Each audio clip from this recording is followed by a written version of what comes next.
मैं अयोध्या हूँ। मैं इतिहास भी हूँ, भविष्य भी। मैं युद्ध की धूल भी हूँ, भक्ति की गंगा भी। मैं कभी मिट नहीं सकती, क्योंकि मेरे भीतर प्रभु श्री राम है। मैं अयोध्या हूँ। आज 25 नवंबर 2025 को मुझे एक बार फिर अपनी पूर्णता का एहसास हुआ, जब मेरे राम मंदिर के भव्य शिखर पर मर्यादा पुरुषोत्तम श्री राम की धर्म पताका फहराई गई। तब मेरे अंदर वह स्पंदन उठा जो सदियों से अपनी जगह खोज रहा था। लंबे समय तक मेरे धैर्य की परीक्षा ली गई। कभी मंदिर तोड़ा गया, कभी मेरी पहचान छुपाई गई, कभी मुझे राजनीति का औजार कहा गया। लेकिन आज जब शिखर पर पताका ऊंची हुई, तो उसने घोषणा कर दी कि मैं इतिहास की परछाइयों से नहीं, अपनी आध्यात्मिक शक्ति से पहचानी जाती हूँ। ये पताका कोई साधारण ध्वजा नहीं है। यह उन कार सेवकों की शहादत है, उन संतों की तपस्या है, उन करोड़ों राम भक्तों की प्रार्थना है जो युगों युगों से मेरे द्वार पर आंखें टिकाए कह रहे थे, रामलला हम आएंगे, मंदिर वहीं बनाएंगे। मैं अयोध्या, भारत की आत्मा में बसने वाला वह नगर जिसे लोग धर्म का नहीं बल्कि अस्तित्व का आधार कहते हैं। मैं सिर्फ जमीन मिट्टी का टुकड़ा नहीं, मैं उन गलियों की हवा हूँ जिसमें मर्यादा पुरुषोत्तम श्री राम का श्वास बसा है। मैं उन सदियों की साक्षी हूँ जिनमें प्रेम, भक्ति, संघर्ष, विध्वंस और पुनर्जागरण एक साथ बहते रहे हैं। जब मेरी गोद में राम का जन्म हुआ, तब मैं पहली बार पूर्ण हुई थी। मेरी नदियों के किनारे वैदिक मंत्र गूंजते थे। मेरे मंदिरों से उठती घंटियां संसार को अनुशासन, मर्यादा और धर्म का संदेश देती थी। मैं फलती फूलती रही युगों युगों तक, पर समय ने करवट बदली और मेरी शांति को तूफानों ने घेर लिया। मुगलों का आगमन, मेरे मंदिरों पर कब्जा। मैंने कई आक्रमणकारियों को देखा, पर जो घाव मुगल काल ने दिए वे मेरे हृदय पर आज भी ताजा है। बाबर के सैनिक आए। उन्होंने ना तो मेरी संस्कृति पूछी, ना मेरी पहचान। उन्हें सिर्फ टूटे पत्थरों में अपनी सत्ता दिखती थी। 1528 का वह वर्ष था जब मेरे राम मंदिर जन्मभूमि पर मंदिर तोड़ा गया। अवशेषों पर एक ढांचा खड़ा किया गया।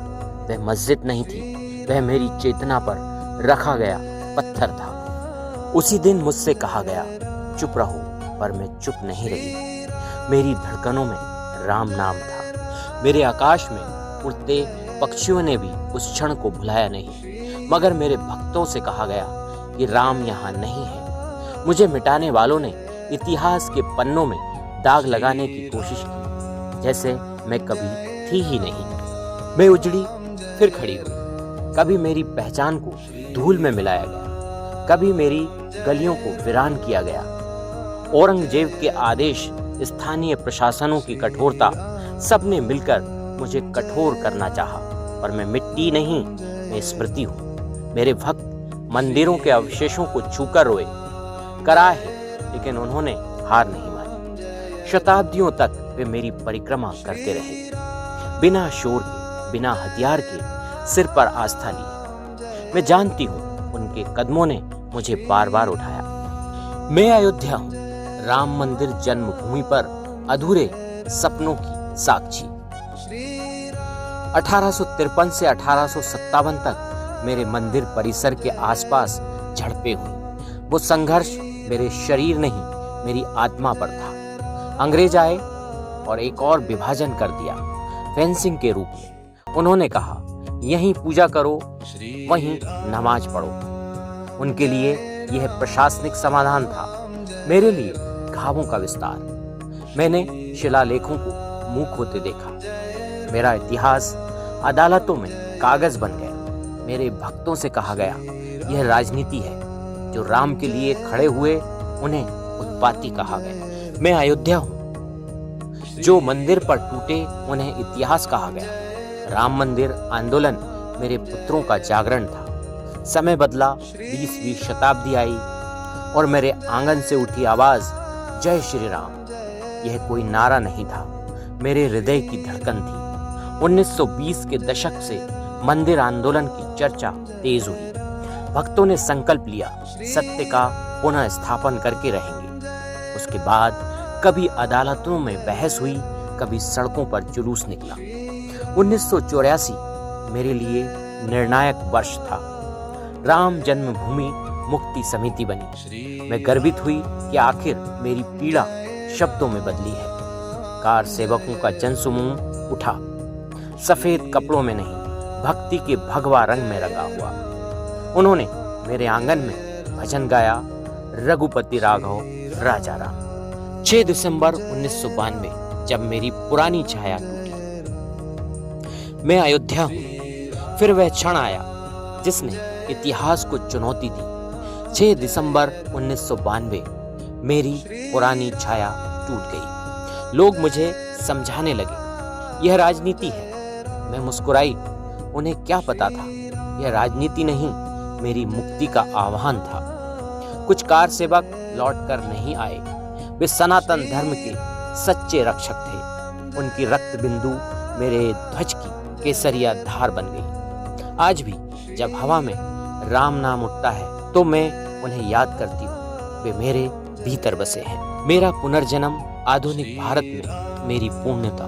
दशकों तक अदालतों में बहस, दस्तावेज, पुरातत्व, साक्ष्य सब मेरे पक्ष में बोलते रहे, पर सुनने वाले नेत्र चाहिए। 9 नवंबर 2019 को सुप्रीम कोर्ट के निर्णय ने घोषणा की, राम जन्मभूमि पर मंदिर बनेगा। वह सिर्फ कानूनी फैसला नहीं था, वह मेरे हृदय की धड़कन का लिखित प्रमाण था। 5 अगस्त 2020 राम जन्मभूमि पर भव्य मंदिर निर्माण का भूमि पूजन हो गया। यह वह क्षण था जब मेरा शरीर कांप उठा था। हजारों वर्षों बाद मैं फिर पूर्णता की ओर बढ़ने का एहसास महसूस कर पाई थी। 22 जनवरी 2024 जब रामलला मंदिर में विराजमान हुए, अब मैं अपने पूर्ण स्वरूप की तरफ बढ़ने लगी थी। मुझे पूर्ण विश्वास हो गया था कि वो क्षण आने अब कोई रोक नहीं पाएगा। मैं हूं। जिन लोगों ने मुझे राजनीति का शिकार कहा, वे राजनीति में गुम हो गए। जो मेरी लड़ाई लड़ रहे हैं, वह मेरे अस्तित्व का अमृत पी रहे हैं। यही तो राम का नाम है। लेकिन मैं अयोध्या आज भी प्रतीक्षा में हूँ। आज मेरे दीपोत्सव में लाखों दीप जलते हैं। वे सिर्फ तेल में डूबी बत्तियां नहीं, वे मेरे पुनर्जागरण की लौ है जो मुझे तोड़ते रहे। उन्हें लगा कि मेरी आत्मा टूट जाएगी, पर मैं मुड़ी, झुकी, गिरी, फिर खड़ी हुई। मुझे भूतकाल का हिसाब नहीं चाहिए, मुझे केवल एक भविष्य चाहिए, राम राज्य का भविष्य। जिस दिन भारत के हर हृदय में राम के आदर्श, सत्य, करुणा, धर्म और मर्यादा स्थापित होंगे, उस दिन मैं फिर से पूर्ण हो जाऊंगी, क्योंकि मैं अयोध्या हूं।